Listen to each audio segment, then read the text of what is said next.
नमस्कार, news India में आप सभी का स्वागत है। मैं आपके साथ दिव्या पांडे।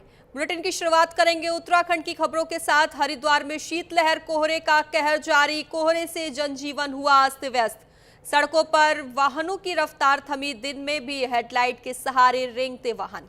स्कूली बच्चों के लिए ठंड बनी चुनौती। ठंड से बचाव के लिए लोग अलाव का सहारा ले रहे हैं। तो बताएं आपको, जहां हरिद्वार में शीतलहर और घने कोहरे का कहर जारी है, ऐसे में जहां कोहरे के कारण जनजीवन भी अस्त व्यस्त हो गया है।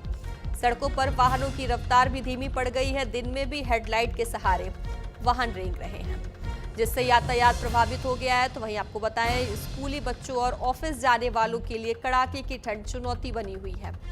ठंड से बचाने के लिए लोग अलाव जला रहे हैं। तो ये आपको बता दें कि मौसम विभाग ने हरिद्वार और उधम सिंह नगर के लिए येलो अलर्ट भी जारी किया है। अगले 3 दिनों तक उत्तराखंड में शुष्क मौसम की संभावना जताई है और सावधानी बरतने की सलाह भी दी है। तो वहीं अगर हम प्रशासन की बात करें, तो प्रशासन ने लोगों से अपील की है कि बिना जरूरत यात्रा से बचें और गर्म कपड़ों का इस्तेमाल करें।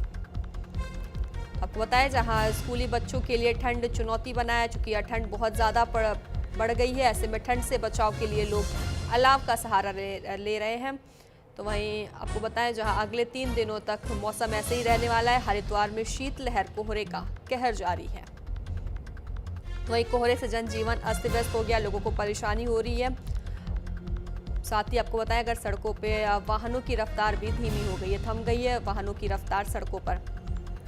दिन में भी लोग हेडलाइट के सहारे से आ और जा रहे हैं। साथ ही आपको बताएं, हेडलाइट के सहारे से लोग कहीं भी अपने स्थान पर, जिनको जहां भी जाना है वहां पर जाने के लिए भी उन्हें दिन में भी हेडलाइट का सहारा लेना पड़ रहा है।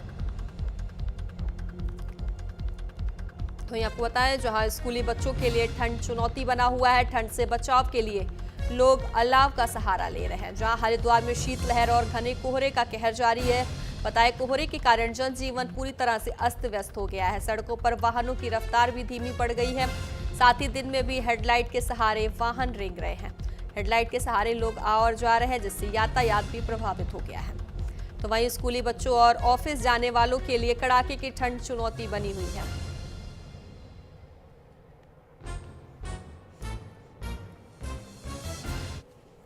लेकर विस्तार से जानकारी देने के लिए हमारे संवाददाता विश्वास सैनी हरिद्वार से हमारे साथ लाइव जुड़ गए। विश्वास, हरिद्वार में चूंकि पूरे देश में ठंड बढ़ी हुई है, कोहरा देखा जा रहा है पूरे देश में, तो अगर हम हरिद्वार की बात करते हैं तो हरिद्वार में भी ठंड और शीतलहर की कहर जारी है। क्या कुछ जानकारी आपके पास? यहाँ देखिए, मैं आपको बताऊं, जिस तरीके से पूरे उत्तर भारत में भी ठंड का प्रकोप जारी है और ऐसे में हरिद्वार में कोहरे की चादर से जितने वाहन सड़कों पर हैं वो लाइट जलाकर रेंग रहे हैं और हेडलाइट जलाकर ही उन्हें सड़कों पर सफर करना पड़ रहा है। साथ ही साथ मैं आपको बताऊं कि कोहरे के साथ साथ शीतलहर का भी प्रकोप जो है वो भी देखा जा रहा है कि जिस तरीके से सुबह जो बच्चे स्कूल जा रहे हैं उनको भी जैसी खासी दिक्कतों का सामना करना पड़ रहा है। साथ ही साथ जिस तरीके से जो कर्मचारी हैं, जो अपने युवा है, जो रोजगार के लिए जा रहे हैं, या हम बात करें जो अपनी दुकानों पर पहुंच रहे हैं, तो उनको भी ठंड का प्रकोप झेलना पड़ रहा है। साथ ही साथ मैं आपको बताऊं कि कई जगह, कई मुख्य चौराहे की बात करें या कई सड़कों मार्गों की बात करें, तो अलाव के सहारे ही कहीं ना कहीं वो अपना ये मौसम बिता रहे हैं। जैसे कि मैं आपको दिखा दूं, मेरे पीछे आप जैसे ये देख सकते हैं कि जिस तरह से लोग यहाँ पर बैठे हैं, ये अलाव के सहारे ही अपनी जो जिंदगी बसर कर रहे हैं फिलहाल, क्योंकि अलाव ही एक सहारा है इस सर्दी से गुजरने के लिए।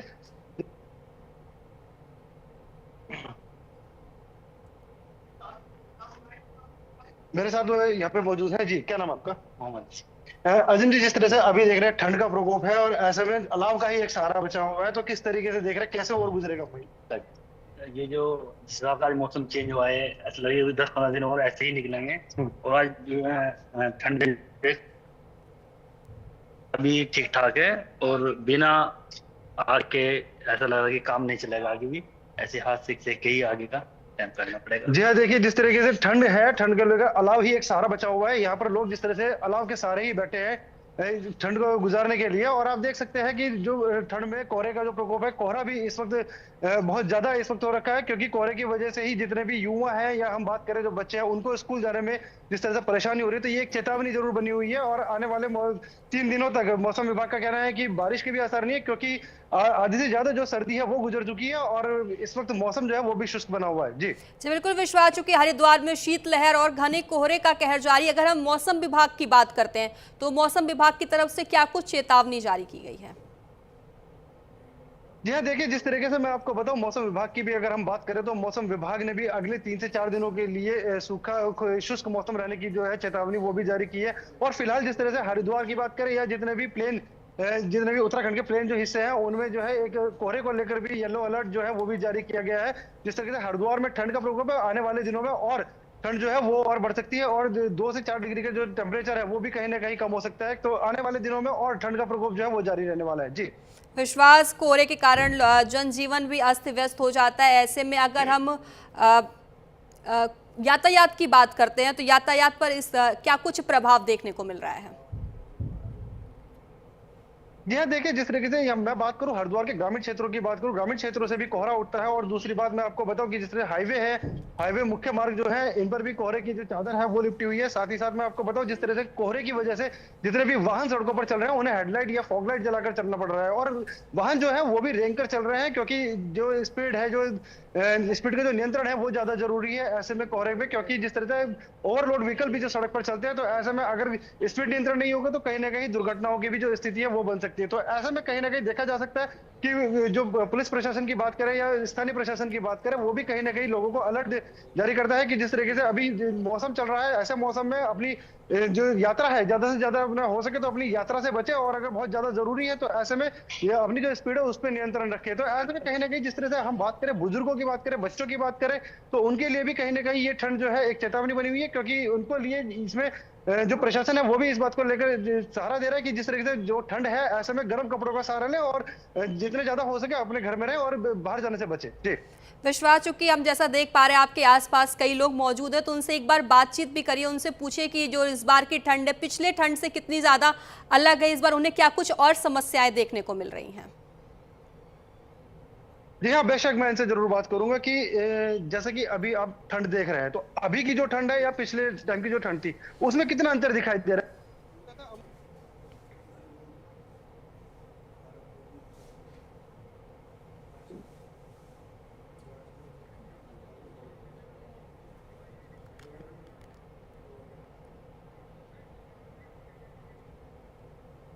विश्वास, आपकी ऑडियो नहीं आ रही है। विश्वास, आपकी ऑडियो नहीं आ रही, आप म्यूट हो गए।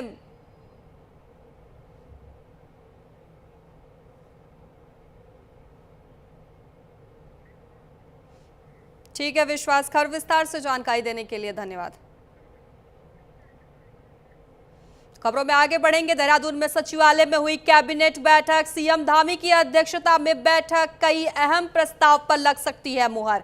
कैबिनेट मंत्री गणेश जोशी बैठक में मौजूद, मंत्री रेखा आर्य भी कैबिनेट बैठक में मौजूद, मंत्री धन सिंह रावत भी कैबिनेट बैठक में मौजूद। तो आपको बता दें जहां सीएम धामी की अध्यक्षता में कैबिनेट बैठक हो रही है, कई अहम प्रस्ताव पर मुहर भी लग सकती है। तो बड़ी और अहम जानकारी देते हैं आपको, जहां धामी सरकार की कैबिनेट बैठक हो रही है, ऐसे में जंगली जानवरों के हमलों पर भी आपको बता दें लगाम लग सकती है। इसमें जंगली जानवरों के हमले को लेकर भी मुद्दा उठाया जा सकता है। खबरों में आगे बढ़ेंगे। मुंशियारी में निर्धारित कार्यक्रम के अनुसार मदकोट में चक्का जाम 5 घंटे तक रहा। तो ये बता दें कि साल 2013 में आपदा से बीआरओ की मोटर मार्ग 1 किलोमीटर लगभग ध्वस्त हो गया था। तो वहीं विशेष परिस्थिति में लोगों ने अपनी भूमि से वैकल्पिक मोटर मार्ग निर्माण करने दिया था। तो वहीं इलाकों में आपको बताएं सड़क की स्थिति इतनी खराब हो चुकी थी जिसमें वाहन तो दूर आम लोगों के लिए चलना भी मुश्किल हो चुका था, जिससे परेशान होकर जाम लगाया गया था। तभी उप जिलाधिकारी बीआरओ पीडब्ल्यूडी ने मौके पर पहुंचकर ग्रामीणों को लिखित आश्वासन दिया गया कि नाली निर्माण और सुधार कार्य कराया जाएगा, जिसके बाद चक्का जाम खोल दिया जाएगा। तो बताएं आपको जहां सड़क की हालात बद से बदतर है, लोगों का चलना मुश्किल हो गया है, समस्या से परेशान होकर ग्रामीणों ने जाम लगाया है। तो ये आपको बताएं जहां उप जिलाधिकारी बीआरओ पीडब्ल्यूडी ने मौके पर पहुंचकर ग्रामीणों को लिखित आश्वासन भी दिया है, कहा है कि नाली निर्माण का सुधार कार्य कराया जाएगा, जल्द से जल्द कराया जाएगा, जिसके बाद चक्का जाम खोल दिया गया।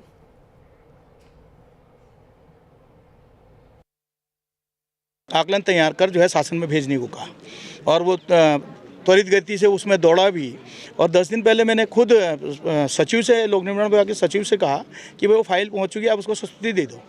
और उनने यस भी कहा लेकिन पता नहीं कौन सा ग्रहण वहाँ पर जाके लगा, फिर रोक दिया गया। और जब मैं यहाँ पहुँचा तो लोगों ने सबने जो है ये तय किया था कि हम धरना प्रदर्शन करेंगे और हम जब तक सड़क का काम नहीं होगा हम चक्का जाम करेंगे। तो भाई मैं तो जनप्रतिनिधि के साथ यहाँ का एक वासिंदा भी हूँ, तो मेरा कर्तव्य है मैं इस जनता के साथ खड़ा रहूँ। यहाँ पे जो चक्का जाम का हमारा कार्यक्रम था वो अभी स्थगित किया गया है, क्योंकि एसडीएम महोदया ने यहाँ पे 2 महीने का टाइम दिया है। इसमें पूरी नाली और इंटरलॉकिंग टायर लगेगा और जो पुरानी रोड गिरिप की थी वो गिरिप अपने रोड पे जाएगी।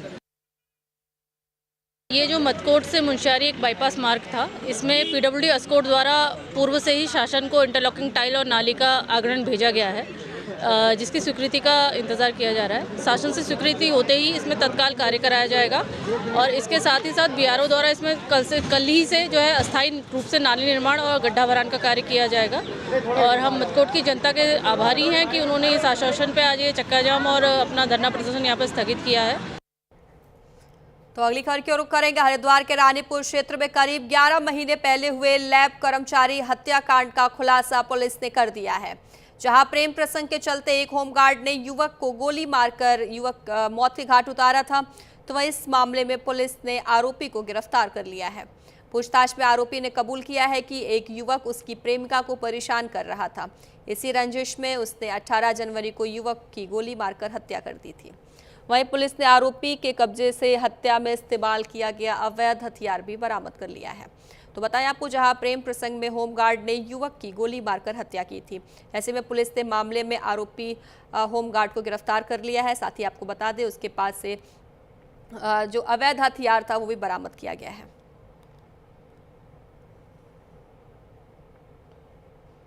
थाना रानीपुर के गढ़मीरपुर निवासी वसीम, जिसकी 17 जनवरी 2025 को गोली मार के हत्या कर दी गई थी और पिछले 1 साल से ये केस अनवर्कड आउट अभी चल रहा था। पिछली लगातार क्राइम मीटिंगों में इस पर चर्चा होती थी और विशेष टास्क इसमें जो हमारी टीम है, जिसमें CIU की यूनिट है, हमारे ASP है, हमारे थाना पुलिस है, SP सिटी, SP क्राइम, सभी लोगों ने इस पर मेहनत करी।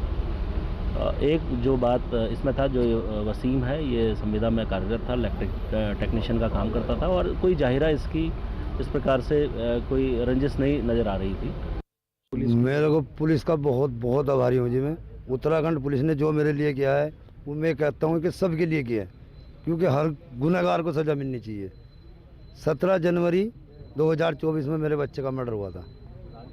क्या मानते हैं? अभी तो देखो सही आरोपी पकड़ा गया, नहीं तो अब तक कभी का पुलिस पकड़ लेती, लेकिन उन्होंने वो बोल दिया था मेरे को, तुम सब्र करो, पकड़ेंगे तो सच्चा मुजरिम पकड़ेंगे, झूठा किसी को मार छेद को कोई ऐसे आगे नहीं करेंगे कि जैसे मतलब ज़बरदस्ती से कराएंगे, ऐसा कुछ नहीं है। तुम आराम से सब्र से बैठ जाओ।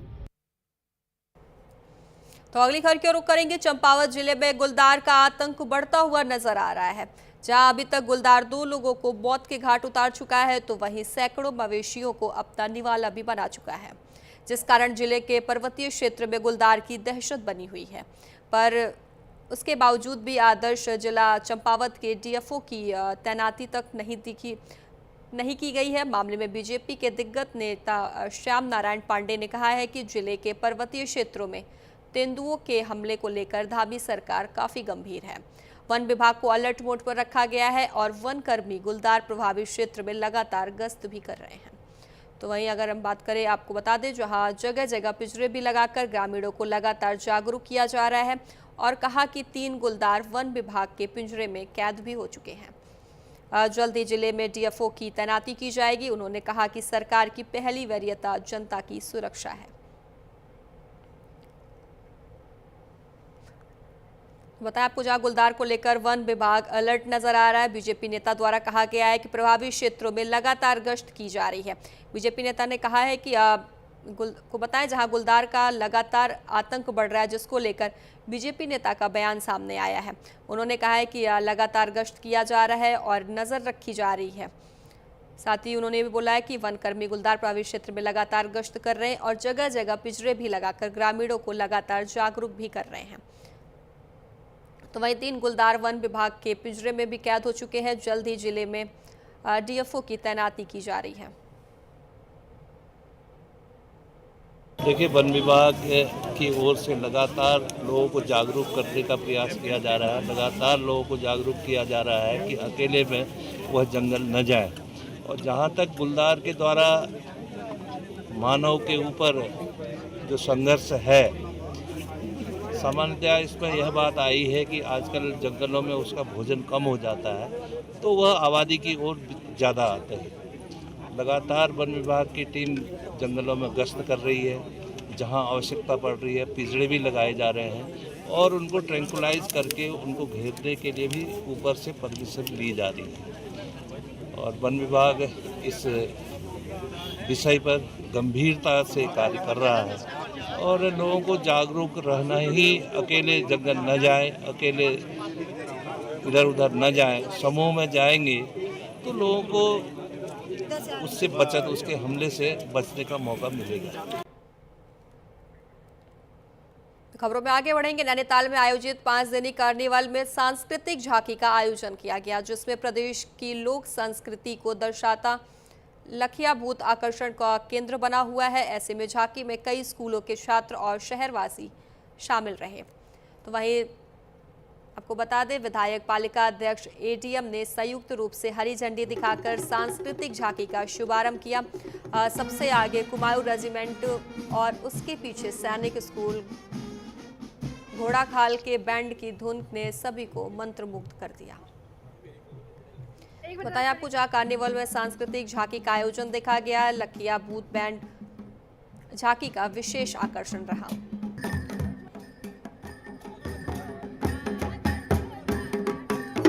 इसमें विधायक पालिका अध्यक्ष एटीएम ने संयुक्त रूप से हरी झंडी दिखाकर सांस्कृतिक झांकी का शुभारंभ किया। आपको बताया, ऐसे में सबसे आगे कुमाऊं रेजिमेंट और उसके पीछे सैनिक स्कूल घोड़ाखाल के बैंड की धुन ने सभी को मंत्रमुग्ध कर दिया। एक मिनट आप करें।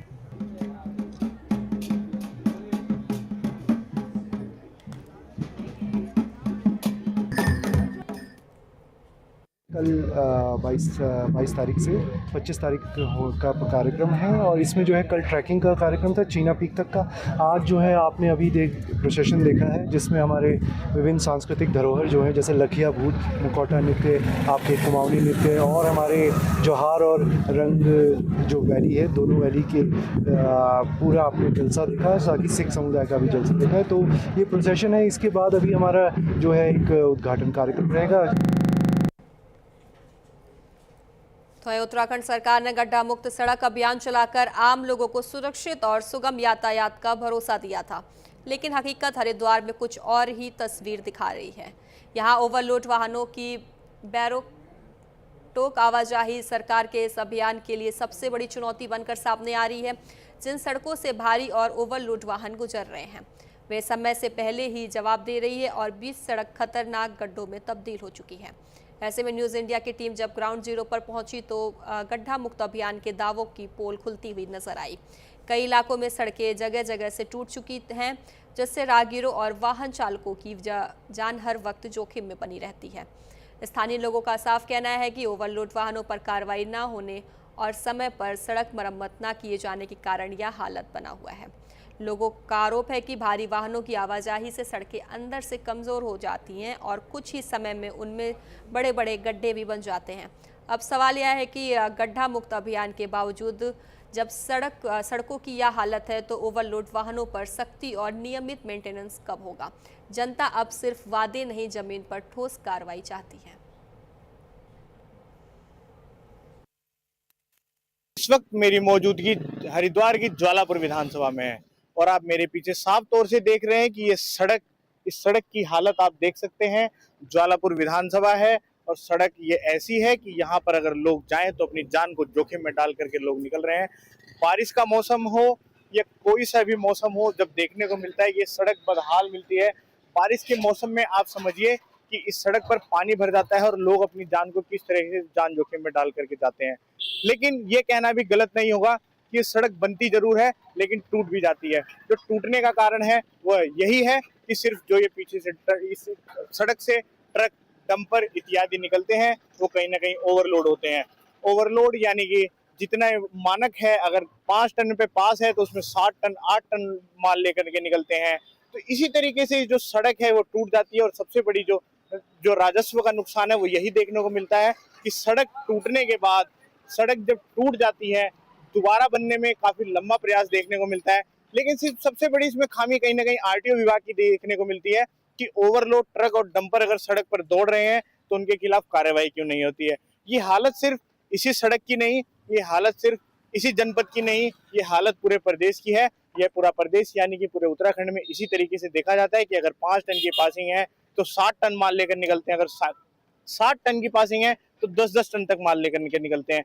यानी कि आप ये समझ सकते हैं कि इस जो सड़क की जो सीमा है, यानी कि आप ये कह सकते हैं कि सड़क पर अगर 1 कुंटल माल जाना चाहिए तो अगर होकर के गुजरनी चाहिए तो कहीं ना कहीं इस पे 1.5 कुंटल 2 कुंटल जब माल होकर गुजरेगा तो सड़क जो है वो टूटेगी। यानी कि आप पीछे देख रहे हैं कि जो ट्रक है ये लगातार किस तरीके से आ रहे हैं और इन ट्रकों के कारण ही जो है वो जो सड़क है वो टूटती हुई अक्सर देखी जाती है। मैं प्रवेश राय, न्यूज इंडिया, रुड़की। तो ये अगली खबर की रुख करेंगे। बीजेपी के नैनीताल जिला इकाई ने भारत रत्न पूर्व प्रधानमंत्री अटल बिहारी वाजपेयी के जन्म शताब्दी वर्ष को अटल स्मृति वर्ष के रूप में मनाया।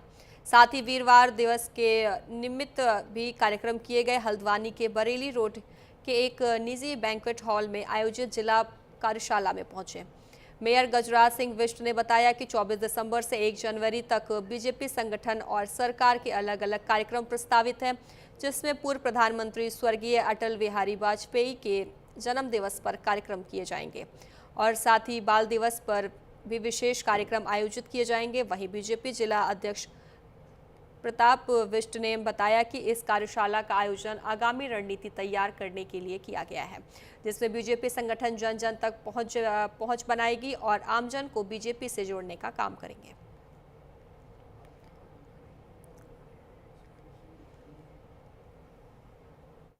जनता पार्टी के पूरे नैनीताल जिले की आज कार्यशाला है और 24 तारीख से 1 जनवरी तक पूरे ज़िले में कार्यक्रम होने हैं।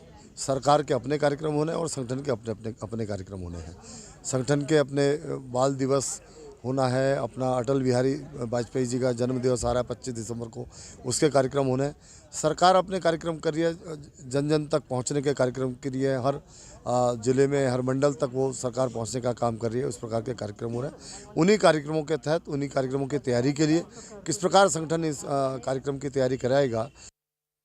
देखिए, सांगठनिक रूप से हमारी तैयारियां लगातार चलती रहती हैं और इसी क्रम में हमारे संगठनों का विस्तार पूर्ण हो चुका है। हम बूथ स्तर पर अपने कार्यकर्ता नियुक्त अभी कर चुके हैं और उसके बाद हम अब पन्ना पर जाएंगे। बूथों की इकाइयां हमारी नियुक्त हो चुकी हैं और जो अभी SIR की प्री चल रही थी उसके लिए जो BLO हमारे से मांगे गए, BLA 1 हमने नियुक्त कर दिए हैं, BLA 2 हमारे 60% के आसपास चले जा चुके हैं। तो इन सभी चीज़ों में जो हमारी सांगठनिक चीज़ें हैं इन पर भी हमारी तैयारियां लगभग पूर्ण हो चुकी हैं और बूथ के बाद अब हम पन्ना स्तर की ओर को जा रहे हैं। खबरों में आगे बढ़ेंगे। उत्तराखंड सरकार ने गड्ढा मुक्त सड़क अभियान चलाकर आम लोगों को सुरक्षित और सुगम यातायात का भरोसा दिया था, लेकिन हकीकत हरिद्वार में कुछ और ही तस्वीर दिखा रही है। ये तस्वीर ओवरलोड ट्रैफिक के चलते जर्जर पुल की दयनीय स्थिति को बयां कर रही है, जिन सड़कों से भारी और ओवरलोड वाहन गुजर रहे हैं। वे समय से पहले ही जवाब दे रही है और इस पुल पर पड़े गड्ढे कहीं ना कहीं हादसों को भी दावत दे रहे हैं। ऐसे में न्यूज़ इंडिया की टीम जब ग्राउंड जीरो पर पहुंची तो गड्ढा मुक्त अभियान के दावों की पोल खुलती हुई नजर आई।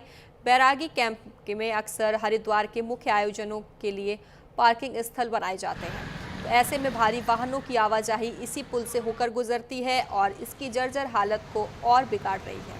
ऐसे में स्थानीय युवाओं का मानना है कि यह पुल प्रशासन के लिए भी ज़रूरी है, क्योंकि ओवरलोड ट्रैफिक से खतरा बढ़ता हुआ नजर आ रहा है। हरिद्वार प्रशासन को इस पुल की सुध लेनी चाहिए, क्योंकि बैरागी कैंप पार्किंग से गुजरने वाले भारी वाहन इसे कभी भी ढह सकते हैं। तुम्हारे गड्ढा मुक्त अभियान के बावजूद ये गड्ढे हादसे बुला रहे हैं।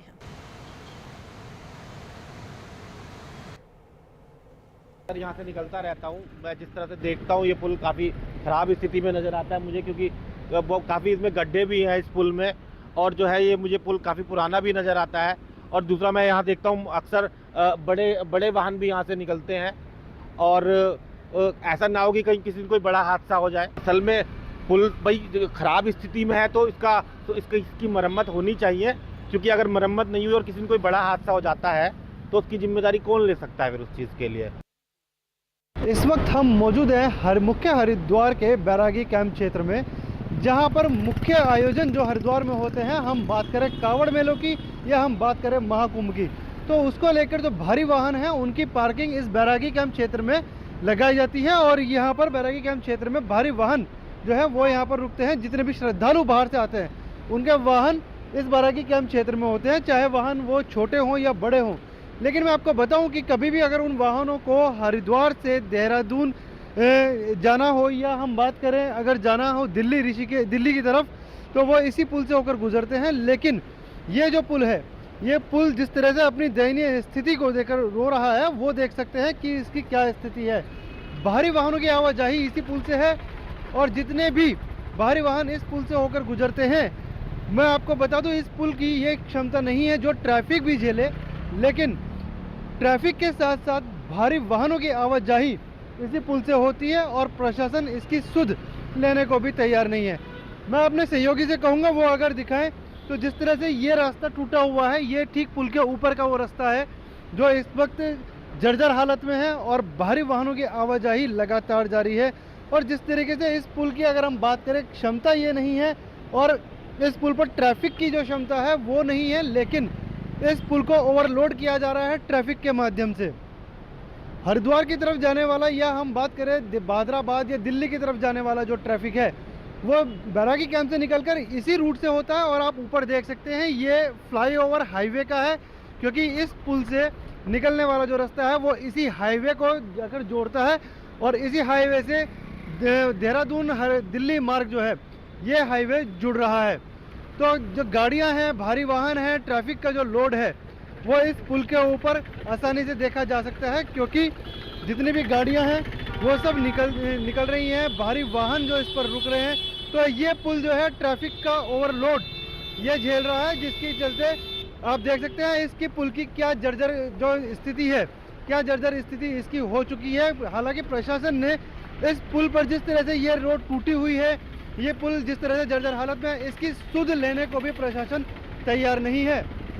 अपने सहयोगी के साथ मैं विश्वास सैनी, न्यूज़ इंडिया, हरिद्वार। तो बुलेटिन में फिलहाल के लिए बस इतना ही। बने रहे न्यूज़ इंडिया के साथ।